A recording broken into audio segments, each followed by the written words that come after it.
This is the Bluegrass Rain Garden Manual, and you can find it online. If you don't have a print copy of it, you can find it online at www.bluegrassraingardenalliance.org, and you can either view it online or you can download it for your own reference. So if you're watching at home, you can pause the presentation now and go online and find that and print it, and then proceed with the presentation.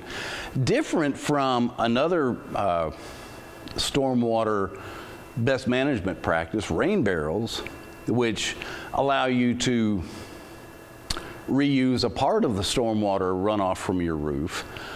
A rain garden is designed and able to handle up to 6 times greater volume of runoff than a rain barrel can. The rain barrel, you either need to put a soaker hose on it or go out and empty it yourself. The rain garden is just there doing its thing 24 hours a day. If you turn in the manual to a heading from the rooftop, you'll see 2 diagrams that show the ideal situation you're looking for, where you have a downward slope away from the house and an area that can receive that runoff from the roof or paved area, where you can dig a slight depression and allow that water to reside. Then again, the deep roots of the native plants will let that water just soak in. Under the heading, how does it work, if you'll find that in your manual, you'll see another diagram that's showing the ground profile that's the ideal situation, where again it's sloping downward away from the house, and this berm here, you'll excavate some material here and build up a berm here to create this depressed area to hold the water. And that's the type area you're looking for, a place where you can do a little bit of digging, a little bit of stacking dirt, and build your rain garden. So not only will your neighbors come by to see it, everybody comes by Shelby's house, you'll have other visitors too. Very quickly you'll find all sorts of little fellows that fly in, dragonflies and hummingbirds and butterflies. Now remember, when you're digging dirt, as we saw in that previous slide, when you dig the dirt out of here and place it here, it's going to seem like the garden gnomes came in overnight and brought you more dirt. Because that's just what happens when you dig up dirt. It's very compact in the ground, and when you dig it up, it's all fluffy, and so you'll have more of it. So you need to find a location where you can both do excavation and build a berm, so that you're using all the material that you dig out and you don't have to cart it off anywhere. But it's a good idea to separate the topsoil out as you're excavating it, so that you can use that, place it back in the bottom of the garden for the ideal planting medium. It's a good idea to take soil samples and take them to the county extension office. They can perform a soil test on it to see what the soil pH is, what nutrients are available, and you tell them what kind of garden you're going to plant, and they'll tell you what sort of amendments you might need to make, be it fertilizer or more organic material, or lime if it's too acidic. It seems like an awful lot of stuff to do, though, doesn't it? Your only won't only be your neighbors that come by, though. You'll have bees, dragonflies, butterflies, hummingbirds, and songbirds, and it's amazing how quickly they find you. Remember, you're not the only one using your yard, though. There's also other people who have the right to use and are using the ground under your grass. Those are the people who provide us storm sewers and sanitary sewers, water lines, gas lines, electric, cable TV, telephone. All those folks are down there, and they're not only serving you and your neighbors, but with the public lines, but the service lines that come into your house. And so you need to find out where these are. It's very important to call before you dig, BUD, and I don't know if nationally, if it's 811 or just locally, but they'll tell you whose service lines they are under contract to locate. There might be other electric or other utilities that they don't serve, and you'll need to contact them yourself. Another caution is that for the most part, they only locate the main lines. That means the gas line that runs between the sidewalk and the curb, or the water line, or the electric utility lines, but not the service lines that come off those mains and into your house. You can usually tell the electric meter is going to be the location where the electricity comes in. The gas meter is usually easily found. You can go down in the basement and find where the water line goes out, or the sanitary sewer. There might be a sanitary clean-out cap out in the yard. You can readily locate those. Your sanitary sewer provider can give you information to help you locate where your service line at the house connects to the service line, the public service line out in the street or in your yard. So a little bit of research needs to be done there.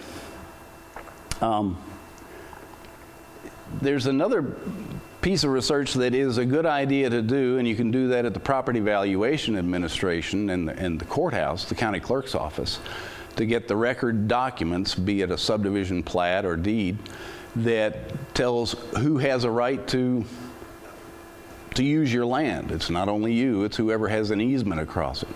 Now, rain gardens need not to be built in utility easements or in public easements. Similar to your house, where the rain garden needs to be 10 feet away from the house, rain garden shouldn't be any closer than 10 feet from a buried utility line. And this is to protect, in the case of your house, your foundation. In the case of the utility line, to protect the utility lines from root damage or the migration of water, that damage that might incur from that. So now you've determined lots of limitations. There's lots of lines to stay away from. There's a distance you need to be away from your house. What's next? What you need to do is to find a place where the runoff from the roof, from your downspouts or a driveway or a patio, or even a lawn area that's draining excessively, where you can intercept that water. And then you want to decide, well, do I want it to continue to the rain garden across the surface? Or in the case of a downspout, you may want to capture it in a pipe and put it under the ground and pipe it to the rain garden. Well, there's a caution there. You need to make sure that you have enough depth in order to bury that pipe, probably no less than 12 inches under the ground, to keep it from freezing in the winter. Mine's not that deep, but but another consideration is that you want the pipe coming into the garden not to be at the bottom of the garden. So those two situations might preclude you and might cause you to rethink whether you're going to pipe it to the garden or rather run it across the surface. But that's a situation you can look at when you get to that point. A rain garden is typically no deeper than 8 to 10 inches in depth, and that is in order to allow it to drain quickly. So it's water that's spread over a broader area in a very shallow depression, so it's not so noticeable. It's possible to make it more aesthetically pleasing, but above all, it functions better. And that eliminates any possibility of mosquito problems breeding in water and ground that stays marshy. So you want it to drain quickly. So now you're ready to size the garden. Here's a photograph of an inlet pipe from a downspout into a rain garden. And that was we had some very critical elevation situations there, so it comes in at the bottom of the rain garden, which I advised you against. Sizing for success, if you'll turn in the manual to that heading, you can calculate the contributing area to your rain garden by determining what's going to drain to it. In the case of your rooftop, typically a house might be 2,500 square feet, but the roof drains one way and another way, and typically the guttering system is built so that you'll have a downspout at each end, so typically you'd only be capturing runoff from one downspout, or maybe a fourth of the floor area or the square footage of the house. So you want to measure what part of the roof is going to contribute to that downspout, if that's what you're capturing. In the case of a paved area, on a dry day, take the hose out and run the hose on the pavement that you think might contribute to your rain garden and see where that water actually goes. It might be pitching the opposite direction, but that'll tell you how much water contributing area will come into the rain garden. In the case of a yard area, you'll just have to make a visual assessment to see what comes into there. Then you want to take that area and measure it, and so you'll get, and do it in whole numbers of square feet. Don't mess with inches. Just make it simple on yourself. And get a square footage of this contributing area, and then with that figure that you decided on for how deep you want your garden to be, and this is a rule that violates everything that your math teacher ever told you. You don't ever mix units. Well, don't tell your math teacher I told you to, but take the square footage and divide it by the inches of depth that you decided to have your rain garden. And that will give you the surface coverage that you need to build to capture approximately 1 inch of rain. Now,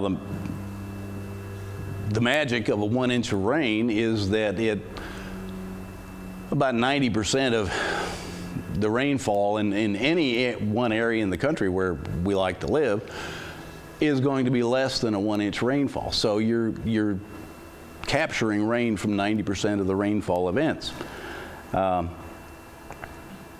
So that'll help you size roughly your rain garden, and but once having done those calculations, you might decide, that's a little bit bigger than I want to put in this part of my yard, or maybe, I can't dig that much dirt, or whatever you decide. There's no rain garden police that are going to come out and say you have to build this size rain. Again, it's your rain garden. Build what you think you can, and the excess will just run over a spillway that I'll show you how to build in a little bit.